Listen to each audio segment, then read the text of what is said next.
Senator Waters. Thank you, Acting Deputy President.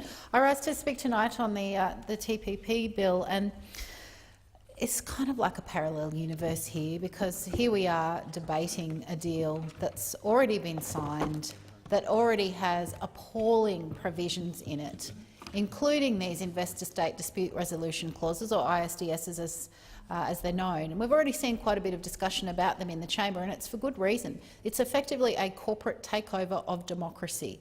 ISDS provisions will allow foreign governments whose profits are restricted by any laws that this parliament might then pass, whether those laws increase health outcomes for the community, whether they protect the natural environment, whether they guarantee cheaper medicine, any of those decisions that might affect the profit bottom line of foreign companies will then be challenged, or be able to be challenged, by those companies. So the sovereignty of our very parliament will be at risk from these ISDS clauses, and we will see foreign companies, multinational companies, with greater ability to control the laws that this parliament makes than us ourselves. You could not find a more ludicrous example of lawmaking. You could not find a clearer example of corporate takeover of democracy. It's repulsive, and yet both sides of parliament have taken this hook, line and sinker. They're both completely fine to continue on with these ISDS provisions. Labor most of all, who have previously made some remarks that, oh, geez, they're not that keen on these ISDS clauses. Well, where are you now? It is very, very disappointing to see that you've rolled over on this. And I don't buy, and I don't think anybody else buys, that Bill Shorten thinks he can unilaterally Mr. Bill Shorten thinks he can unilaterally fix this. It is too late. The deal has already been signed. We are discussing this bill tonight. It will be too late to fix.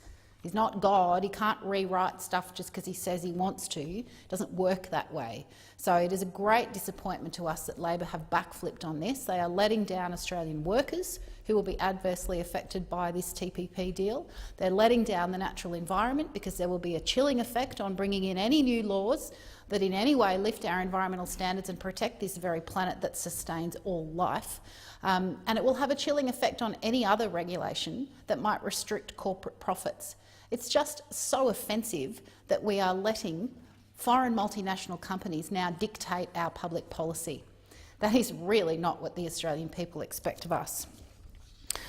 So to detail, I want to talk about the fact that these ISDS provisions,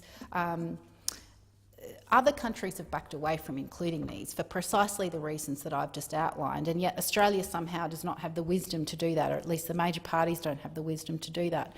And people know, and it was mentioned even by the government earlier, that we have already been sued using these clauses under other free trade agreements. The Philip Morris case is an excellent example.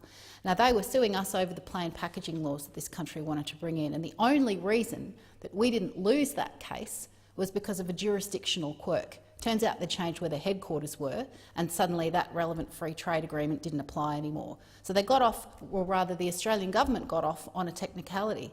But it doesn't change the fact that we were being sued by a cigarette company for trying to restrict them advertising to kill more customers.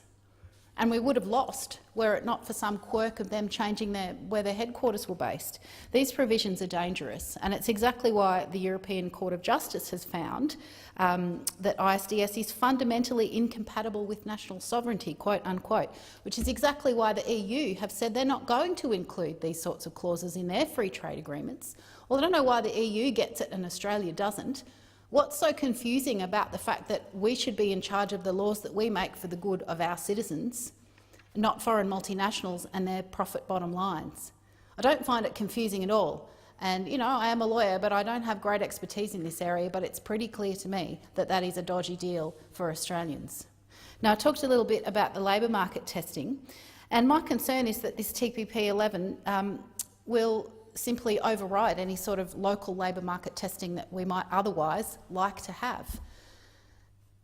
I think this deal really sells out Australian workers, and I share the disappointment of the union movement that the Labor Party has completely rolled over once again and has just folded to this government in this kind of bizarre small target strategy that they somehow think will win them support at the election. Well, I've got a news flash for you. The Australian people want conviction.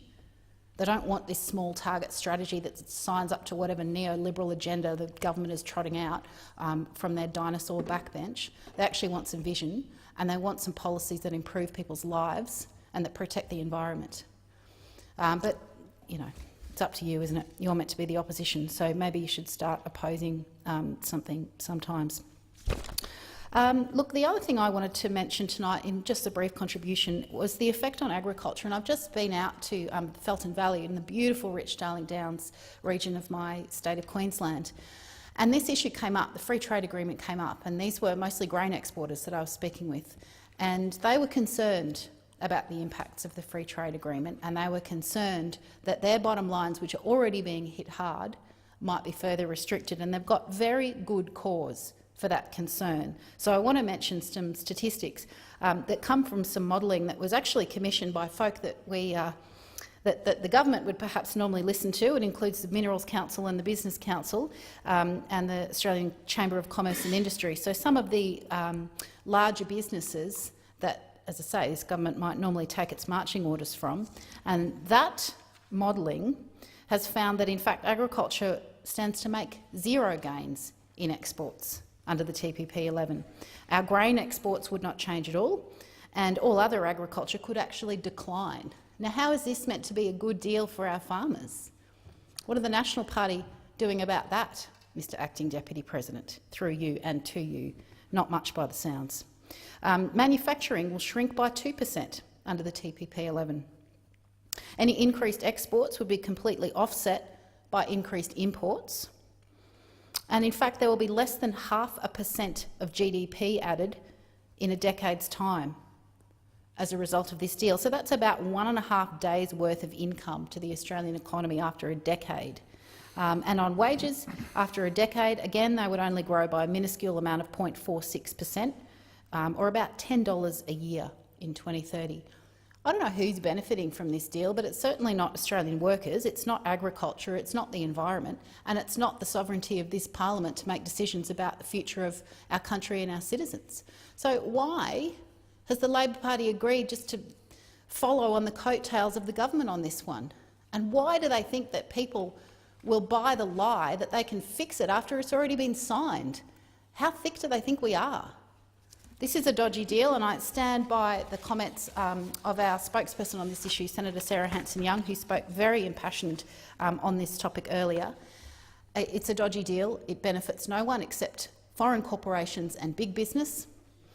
There's very same groups of folk that make generous donations to both major parties, and in fact also to the National Party. So one wonders if that's why we're in this position. This is a deal that benefits big business. Big business then go on to contribute generously to the re-election coffers of the other political parties in this joint, and hey presto, they're all happy, everyone wins, except you, dear public.